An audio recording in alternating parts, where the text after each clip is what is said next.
So inyo pong nakita at napanood itong video ni Fatima Bush dahil usap-usapan po ngayon ito dito sa social media at kuha po ito mga kapolitika nitong mga nakarang araw matapos na kinoronahan nga itong pambato ng Mexico dito sa very controversial na Miss Universe 2025. At even yung mga Latinos is may napansin rin dito sa video ito. At ito yung ating pag-uusapan para sa vlog na ito. Pero bago ang lahat ay huwag kalimutang mag-like at mag-subscribe na rin kayo para updated kayo sa ating mga latest issue.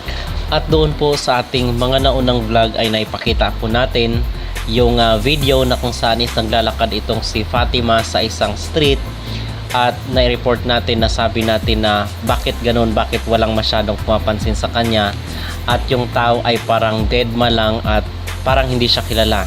So sabi nga natin ay kulang na lang ipakilala ni Fatima yung kanyang sarili na siya ang nanalo dito sa Miss Universe 2025. So medyo nakakaawa rin mga kapolitika kasi even yung kanyang makabayan is napapansin rin na bakit ganoon, bakit hindi ganoon kainit ang pagtanggap ng publiko sa kanya, which is alam naman natin na yung nangyari dito sa Miss Universe 2025.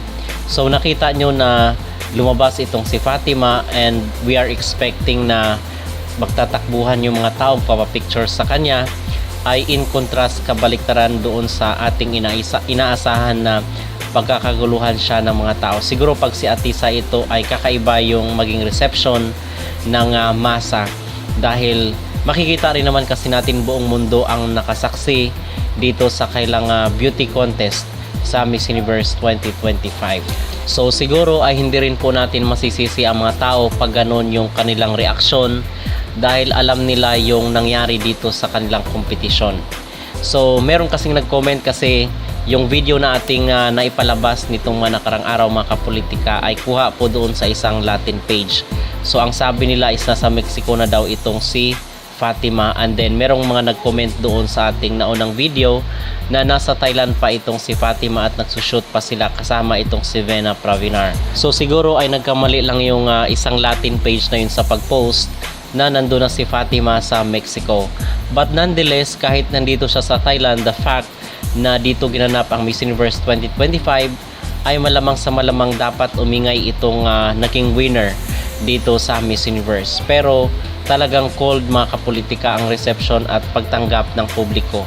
So nakakaawa rin itong si Fatima kahit siguro sa loob-loob niya ay nalulungkot rin siya sa mga nangyayari. Pero ganun nga talaga, hindi niya pwedeng pilitin at hindi niya rin mapipilit ang publiko kung ganun ang reaksyon dito sa kanyang paglabas sa publiko na kung saan ay tinitingnan siya ng mga tao at yung iba ay tila ba hindi siya kilala. So medyo nakakalungkot at nakakawa rin dito sa side ni Fatima Bush. Pero on the other hand naman is meron naman tayong mga nakita. To be fair naman dito kay Fatima is meron din naman tayong mga nakikita na pailan-ilan na nagpa-picture dito sa kanya kasi kahit papano ay meron din naman talagang supporters itong si Fatima na mga Thai dito sa kanyang naging journey sa Miss Universe 2025. So merong mga mangilan-ngilan na nakakilala sa kanya at nakaka-recognize sa kanya at accept siya.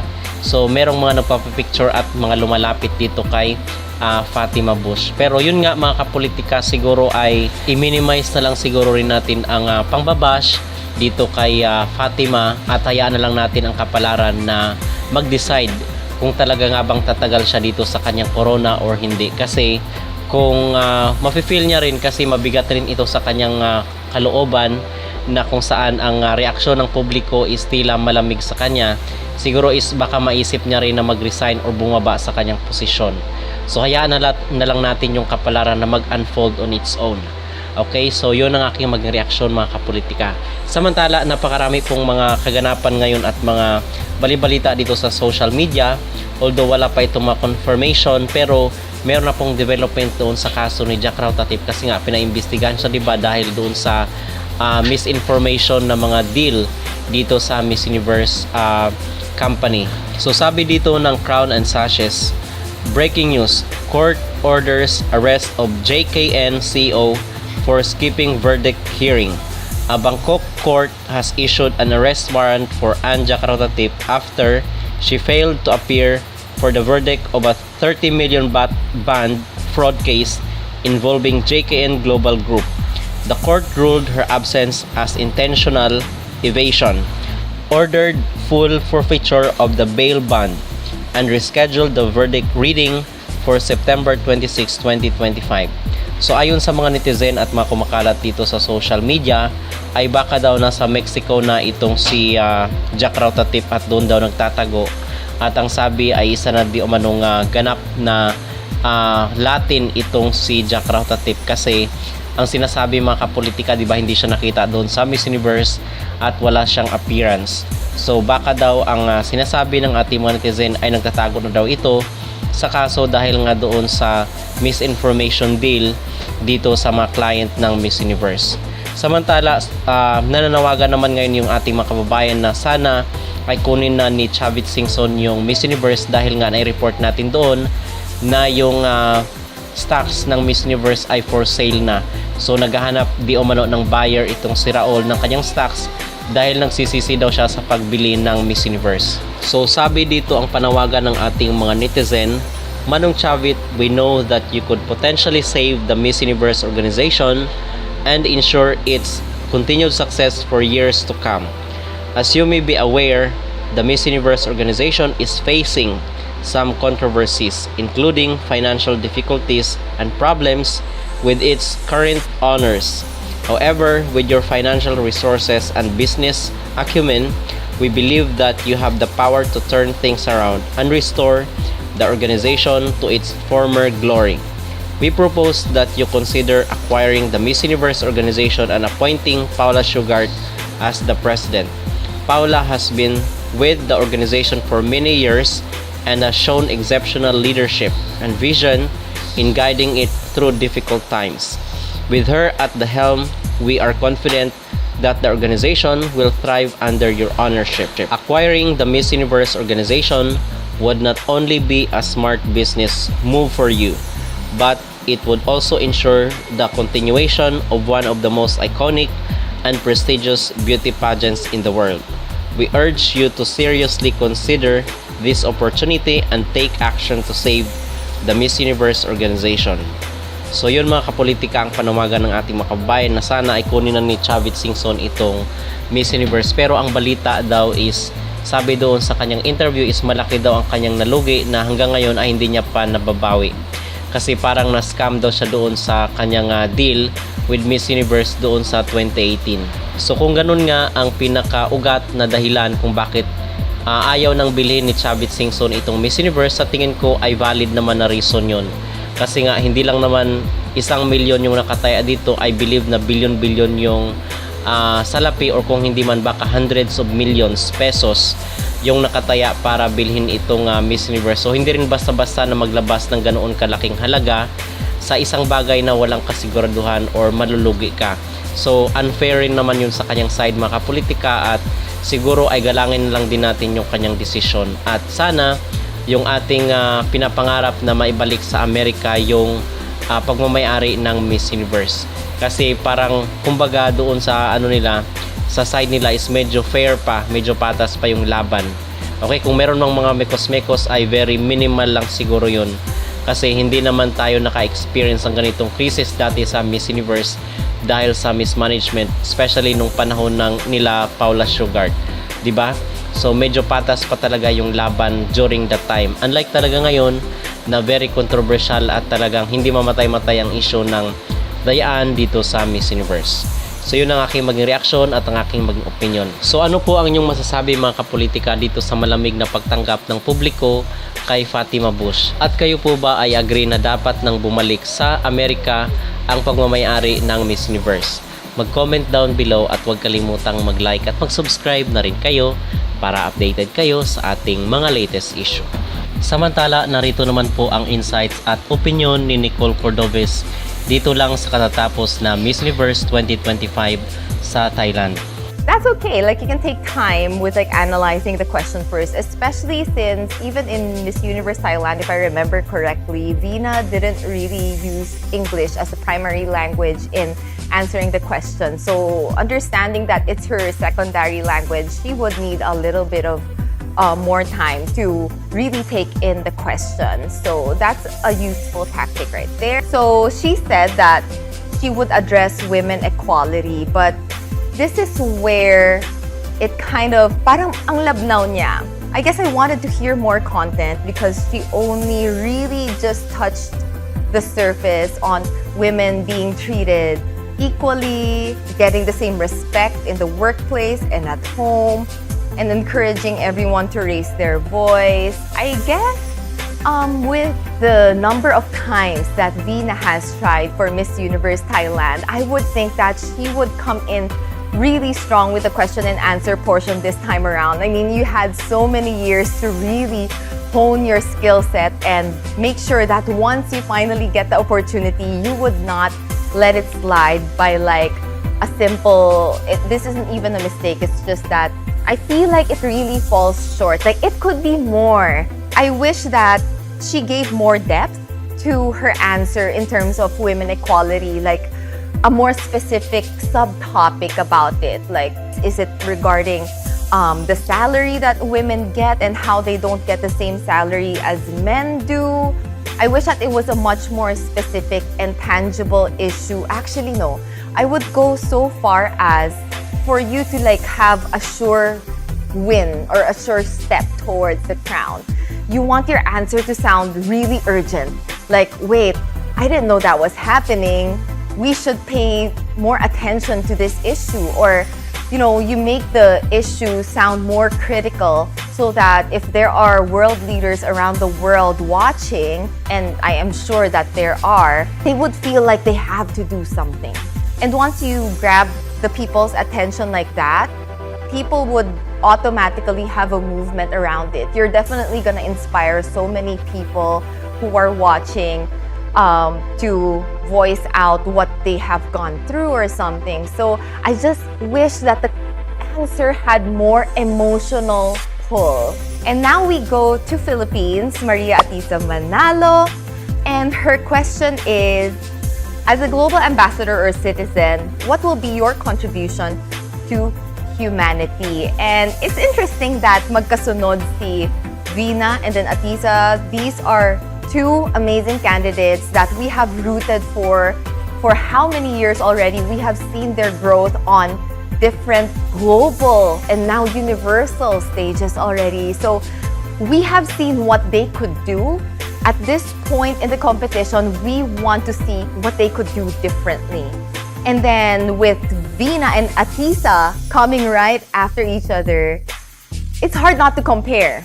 And I could see from Atisa's answer, this is the strongest Q&A performance Atisa has done in her pageant career. She had, okay, I'll go to the answer first. Na masyado ko na-excite. So I feel like her own personal testimony about how she has pulled herself and her family out of poverty or like a challenging situation, I would say. That in itself, she proved that she could be a role model. And this is the most vulnerable, I would say, that Atisa has been when it comes to answering pageant questions. So I'm so proud of her for that. We saw a hint of that during her Miss Universe Philippines journey. You know, when she tripped and then she used that as an example, shared her personal experience already. So from there, mas nag-improve pa siya ngayon because may emotion talaga mukha niya. She wasn't stiff answering like this, like nung first stint niya nung Miss Universe Philippines.